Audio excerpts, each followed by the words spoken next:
Joyland, la revolución del podcast presenta. Good boy.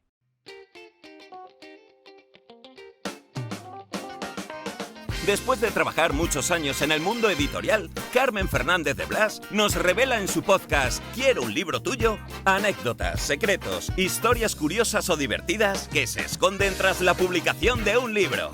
Pero, sobre todo, personas, seres humanos más que autores, que merece la pena conocer y que nos presenta en cada episodio.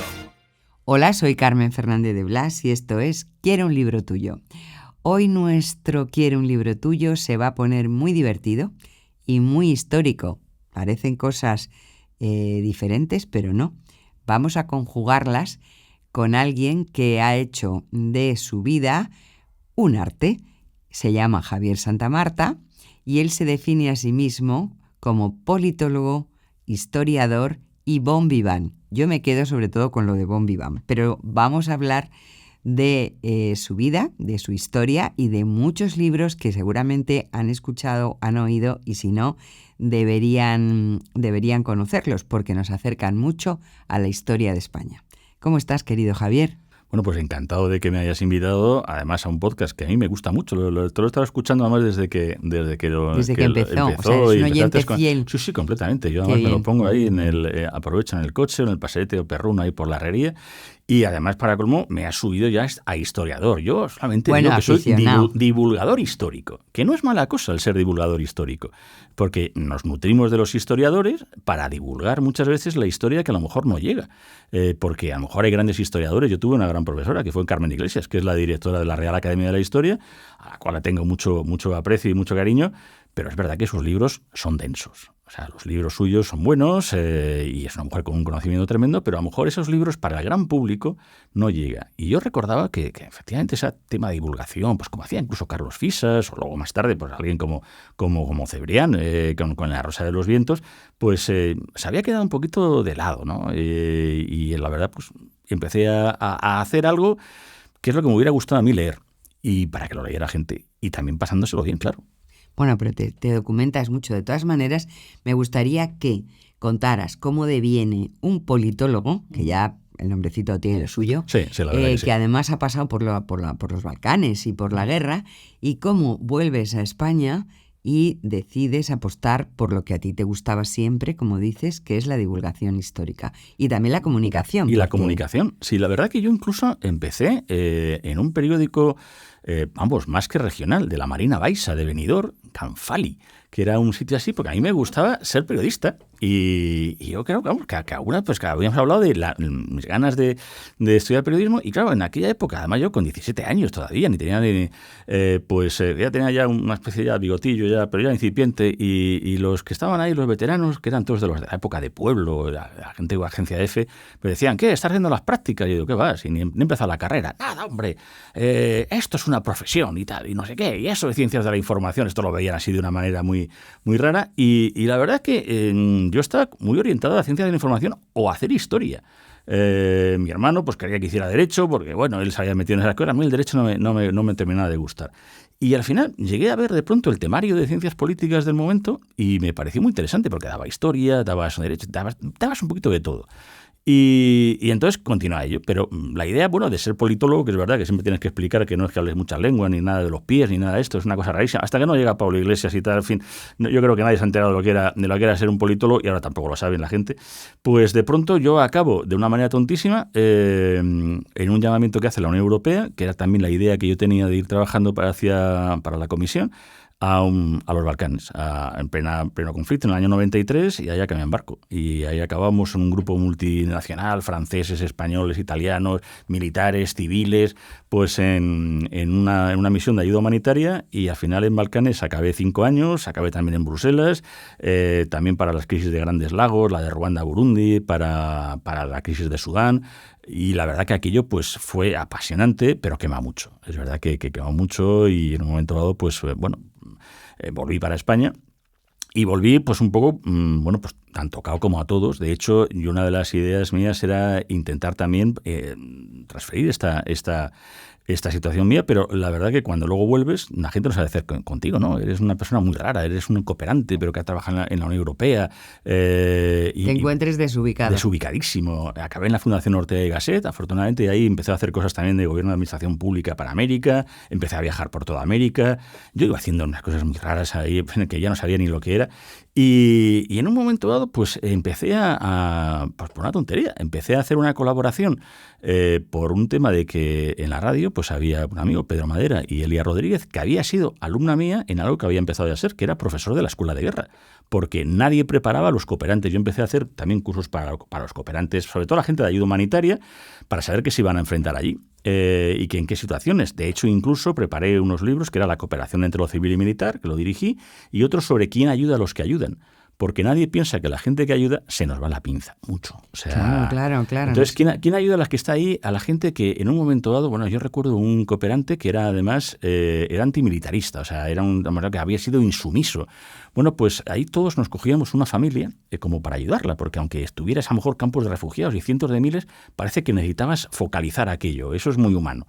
Bueno, pues al final acabó con una novia bosnio-musulmana de la zona de Mostar, y acabó alistándose a la armilla musulmana a pegar tiros contra los croatas. O sea, una persona que era insumisa. Bueno, pues acaba pegando tiros. Así, hasta ese grado se te puede ir la pinza. Sí, es una cosa porque necesitas acabar con esas situaciones. Bueno, yo ahí conocí, cuando él estaba de salida, a un tal Arturo Pérez Reverte, que el chico pues parece que ha tenido una buena carrera también literaria.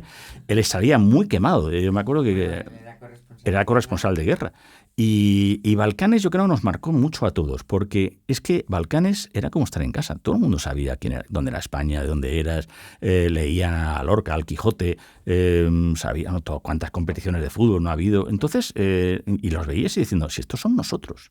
Y te daba mucho miedo ver ese odio diciendo, que esto no, claro, esto no es irte a un sitio raro, a Tayikistán, ¿no? Eso, a Ruanda, Burundi, a un sitio, claro, no, es que Yugoslavia, lo que era Yugoslavia era algo, y bueno, de ahí la verdad que salió esa idea de hacer ese quién ayuda a los que ayudan, y entonces pues todo esto pues devino efectivamente que una de mis alumnas pues fue esta chica, Elia Rodríguez, una periodista que estaba en el radio y que me llamó para una entrevista, a raíz también de unos cooperantes que habían sido secuestrados, y entonces ya empezamos a tener una relación, y ya entonces ya empezamos, oye, ¿por qué no haces una cosa? Y entonces ya empecé con el gusanillo de la radio, y empecé un poquito pues a colaborar en radio. De ahí también con Pedro Madera pues me propuso hacer una cosa cultural en Voz Populi, y ahí empecé ya a escribir mis primeras cositas sobre historia, sobre divulgación Siempre histórica. Ya historia, ya ahí empecé con historia. Y entonces fue cuando ya al final fui con, yo hice uno que dice no, yo quería hacer ciencias de la información o quería hacer historia y hago políticas. Bueno, pues acabo haciendo información o comunicación y acabas haciendo historia. O sea, a veces la vida te da todas las vueltas, sí, todo esto para llevar al final has llegado donde querías. A donde quería. O sea, eso sí, pasando por los Balcanes. Pasando por sitios muy raros,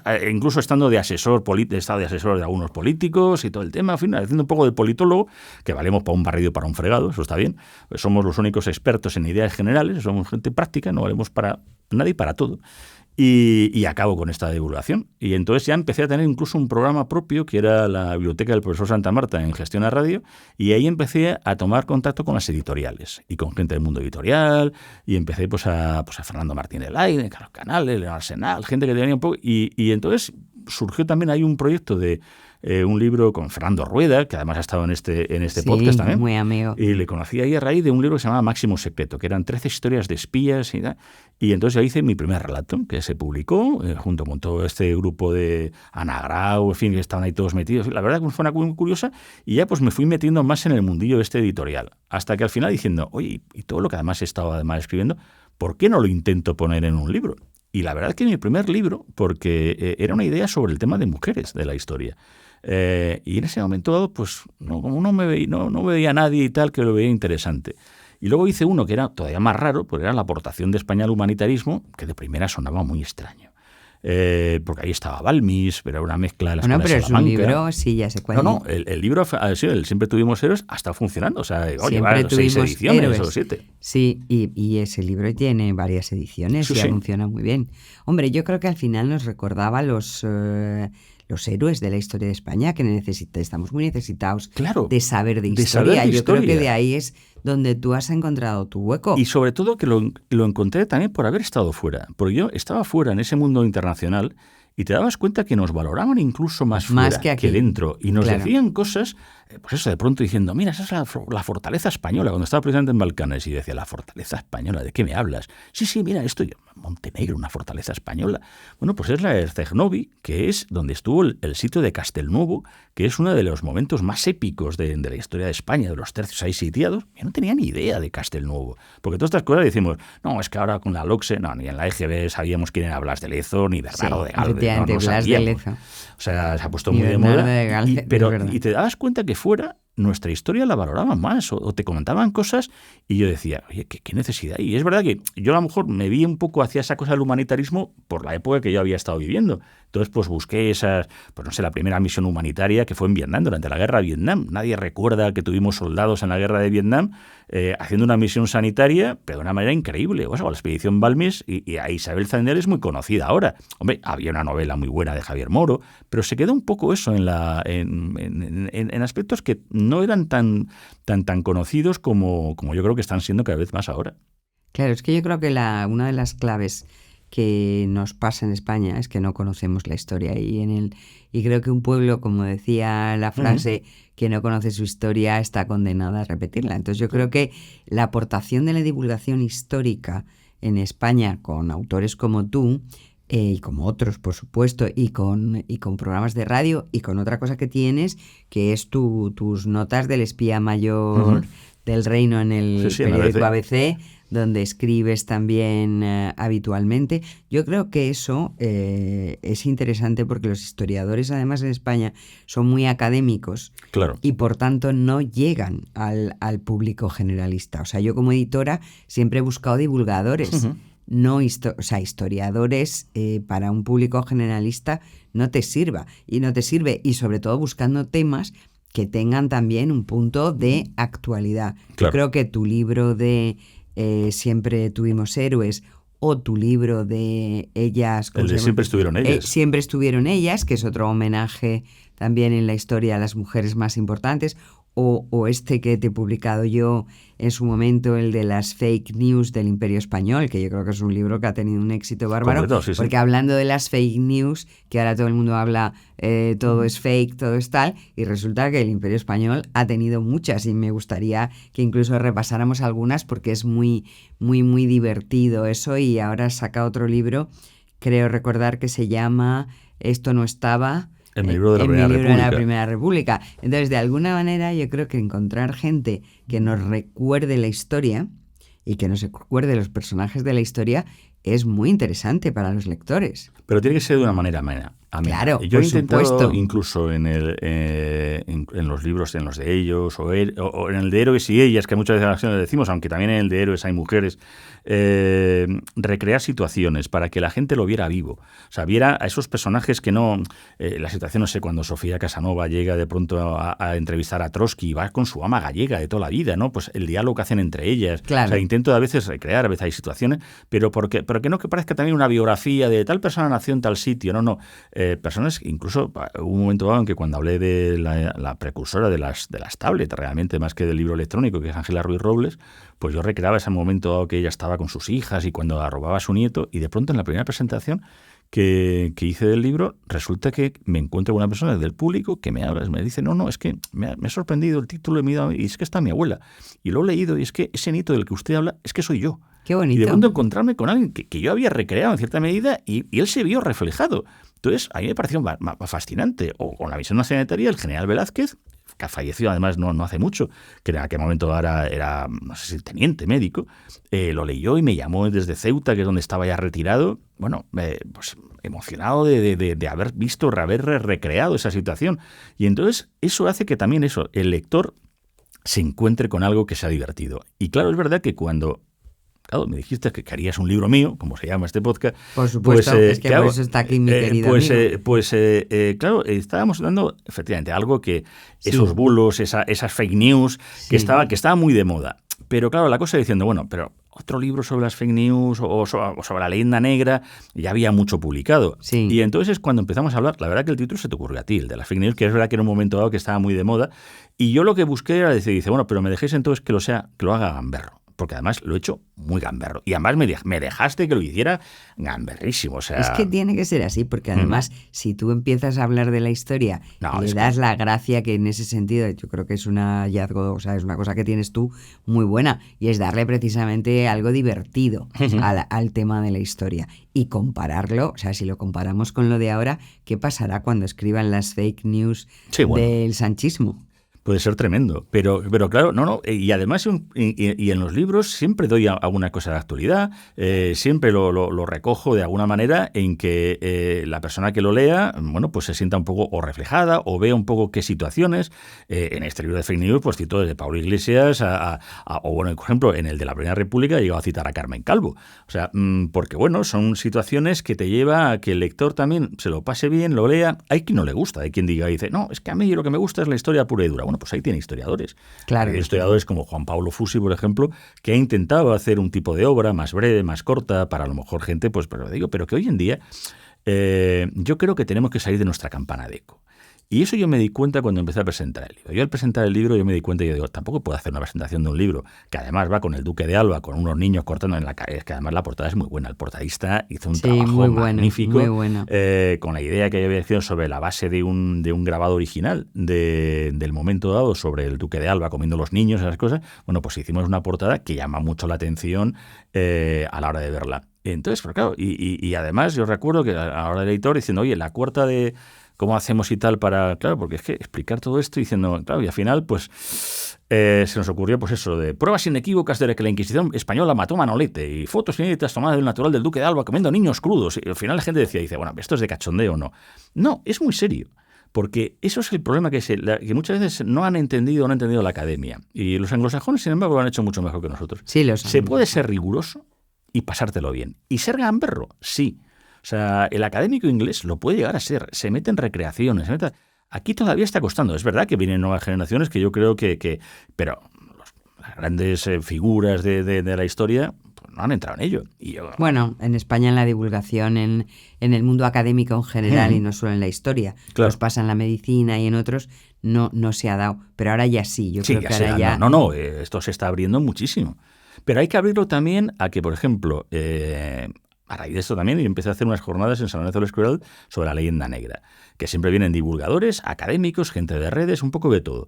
Pero además haciendo cosas como, por ejemplo, el año pasado, que fue una dedicada a Felipe II. Claro, siempre se dice que Felipe II es el imperio más oscuro, parece además ahí reflejado en las películas. Entonces, a mí se me ocurrió que ¿cómo íbamos a comenzar? Bueno, pues íbamos a comenzar con Felipe II inaugurando, aparecieron unos recreadores vestidos como tales, pero ¿quién iba a ser su escolta? Pues la Legión 501 de Star Wars, o sea, la Guardia Imperial del Emperador Palpatine, o sea, y con la marcha imperial de Star Wars. Bueno, pues ahí estaban Fernando Checa, Manuel Lucena, Ricardo García Cárcel, los grandes académicos, y decían, mira, qué divertido, qué bien se lo está pasando el público, cómo lo estamos pasando nosotros, y diciendo, y esto, y me decía uno de ellos diciendo, es lo que nos falta a la academia. El hacer que la gente también lo vea como hasta como un espectáculo. Y aquí había, yo digo que García Millán, o sea, catedráticos y académicos de primer orden y primer nivel, pero al mismo tiempo puedes hacer un poco de espectáculo. Pues no pasa nada, sí, se hace. ¿Y eso no va en contra del rigor? No, para nada. ¿Tú crees que la historia se conoce suficientemente, la historia de España? No, para nada. Pero porque es inabarcable. O sea, es muy difícil dar un temario con la historia de España. O sea, cuando se llega, intentarlo dar a lo largo, si es que es nosotros que venimos de eso, del bachillerato que se hablaba, la EGB, que bueno, no dábamos grandes figuras de la historia. Todas esas figuras de la historia que ahora se dicen, es que a mí no me la han enseñado, ni a ti ni a nadie, pero porque no da tiempo. O sea, cuando incluso se explica pues todo lo que fue el descubrimiento y conquista de América, luego ya se pasa directamente casi pues a la emancipación. Toda la época virreinal no se conoce, no se da. Así pasa luego que, claro, te viene el ministro Urtasun y se lía y empieza a decir que hay que descolonizar los museos y hay que decir una serie de cosas diciendo, ya, pero es que no tiene usted que ver nada. El problema es que a usted, pero a nadie, le ha explicado que la Ciudad de México y la Ciudad de Perú eran ya las más importantes del mundo. O sea, que estaban por encima de un Londres, de un París, por supuesto, de la propia corte española. Que esa importancia que tenía esa época virreinal, pues no la hemos estudiado, y el Museo de América pues es muy feo. O sea, no, está un sitio muy ahí en un lado, ahí en la zona de la Complutense, y no va nadie a verlo. Es una pena porque se está haciendo esfuerzos, pero no lo suficientes para dar a conocer periodos de la historia que son absolutamente desconocidos. El siglo XVIII, que antes he citado a Carmen Iglesias, que además es una gran especialista, dice, pues no, que incluso ahí tiene una manía los divulgadores con el tema de la decadencia de la época de los Borbón. Pero ¿cómo la decadencia? Pero sí es el momento dado, precisamente ese siglo XVIII es el de Blas de Lezo, Bernardo de Gálvez, Luis de Córdoba, Jorge Juan, la expedición Balmis, la expedición Malaspina, el momento dado de la máxima extensión desde Nootka a Cabo de Fuego, o sea, hasta la Tierra de Fuego. O sea, eso era la decadencia. Bueno, menos mal que estábamos decayendo, ¿no? O sea, no nos decaemos, o sea, y no sé, nos comemos Estados Unidos y realmente la importancia de España en la historia del mundo, me refiero, es grande. Es muy con grande. Lo cual, ¿tú no crees que somos un poco acomplejados? Sí, pero porque nos han hecho hacer acomplejados. Yo creo que en el fondo, como no nos hemos dado bien nuestra historia y hemos llegado y tú vas a París y todo el mundo ha muerto por Francia, ha muerto, esas cosas. Aquí, pues no, pese a todo, no tenemos ahí. Y además luego últimamente lo que se ha hecho es que la historia se ha cogido como arma arrojadiza, se ha ideologizado. Se ha empezado incluso por los políticos. Claro, también se puede decir, dice, oiga, es que durante la época de Franco, chupito, al final hemos tenido que citar a Franco, dice, acá se han utilizado también las figuras del Cid. Oiga, mire, la figura del Cid es una figura que está en el himno de Riego. O sea, no creo ya que el himno de Riego sea muy franquista. O sea, son figuras que han estado ahí, que son, pues evidentemente, imágenes que todo, y el momento dado en el 19, cuando se crea también esa historia positivista para dar razón a las naciones que surgen, bueno, pues es normal. En todos los lugares ocurren. Por eso, no sé, tú te vas a Londres y vas a Boudica, al lado de Westminster, al lado de la Cámara de los Lores. Pero aquí todavía nos sigue dando vergüenza poner una estatua o recordar algunos de nuestros héroes o personajes de la historia. Y claro, como luego además, pues ves películas, y en las películas pues nos ha tocado ser los malos. Nos ha tocado ser, no sé, ves hasta las clásicas, te ves a Gregory Peck y el Hidalgo de los Mares, y cuando salen los españoles, bueno, parecen sacados de una chirigota de Cádiz, de verdad, van vestidos parece payasos. Y además le dicen, no, si es que no podemos fiarnos de los mapas españoles. Yo digo, pero si son los que robasteis en Manila, o sea, al final, pero si son los que gracias a ellos Cook pudo luego navegar por el Pacífico. Hasta entonces, hasta finales del 18, el inglés lo que iba dándose de tortas en tortas. O sea, pero claro, nos han acomplejado. Que no hemos puesto en valor. No, para nada. Para nada nuestra historia. Nos hemos creído la leyenda negra, esos bulos y patrañas, esas fake news. Y entonces tú ves, claro, todas las películas en donde somos malos, somos genocidas, nos comemos a los niños crudos, la Inquisición nos ha. Bueno, hasta ahí, pues, obras de ficción, Pavana, una obra de historia ficción clásica, en la que la Armada Invencible desembarca y gana. ¿Y entonces qué ocurre? Pues que no va a haber revolución industrial. Oiga, ¿por qué? Si la escuela de Salamanca se adelanta a la escuela económica, o sea, Aloysius Peter ya empieza a decir que toda la economía moderna y todas esas escuelas luego posteriores ya lo habían tratado unos dominicos y unos franciscanos en Salamanca. El tema del valor, del precio, la inflación, o sea, todo eso ya estaba en la escuela de Salamanca. Domingo de Soto es el primero que empieza a hacer los enunciados que luego va a hacer Galileo y Newton. O sea, claro que hay ciencia aquí. O sea, en la época de Felipe II es quien crea la primera academia del mundo, que es la de matemáticas. Matemáticas y ciencia, digo, que están relacionadas. Pues eso en la época de Felipe II. ¿Eso por qué lo hemos desconocido? No sé. ¿Y por qué efectivamente se le da valor a todo lo de fuera y no a lo de dentro? Pues incluso hasta, yo sé que va a ser un poco polémico, pero es verdad que, bueno, en cierta medida, porque no da rabia a veces citar, bueno, pues no voy a citar a una persona, pero han venido personas con libros sobre la leyenda negra de fuera y se las empezó a hacer más caso.